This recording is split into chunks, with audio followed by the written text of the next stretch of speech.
devil, I wouldn't be happy until I had seized the ripest apple on the tree. Thee. So I set about however necessary to take over the United States. I'd subvert the churches first. I'd begin with a campaign of whispers. With the wisdom of a serpent, I would whisper to you as I whispered to Eve. Do as you please. To the young, I would whisper that the Bible is a myth. I would convince them that man created God instead of the other way around. I would confide that what's bad is good and what's good is square. And the old, I would teach to pray after me, Our Father, which art in Washington.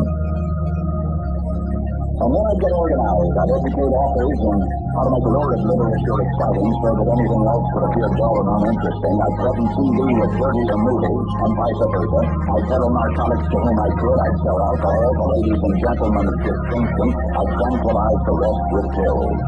If I were the devil, I'd soon have families at war with themselves, churches at war with themselves, and nations at war with themselves, until each in its turn was consumed.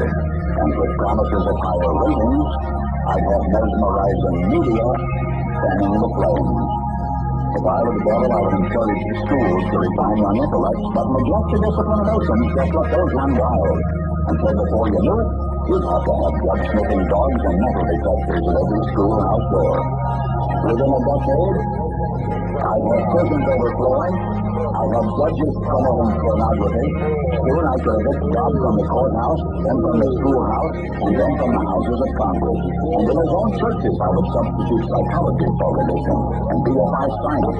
I would lure priests and pastors into misusing boys and girls and church money.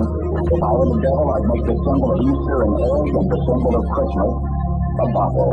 If I were the devil, I'd take from those who have and give to those who want it until I had killed the incentive of the ambitious. Devil you bet, I couldn't get whole states to promote gambling as the way to get rich. I would caution against extremes in hard work, in patriotism, in moral conduct. I would convince the young that marriage is old-fashioned, that swinging is more fun, that what you see on TV is the way to be. And thus I could undress you in public, and I could lure you into bed with diseases for which there is no cure. In other words, if I were the devil, I'd just keep right on doing what he's doing. Well, Harvey, good day.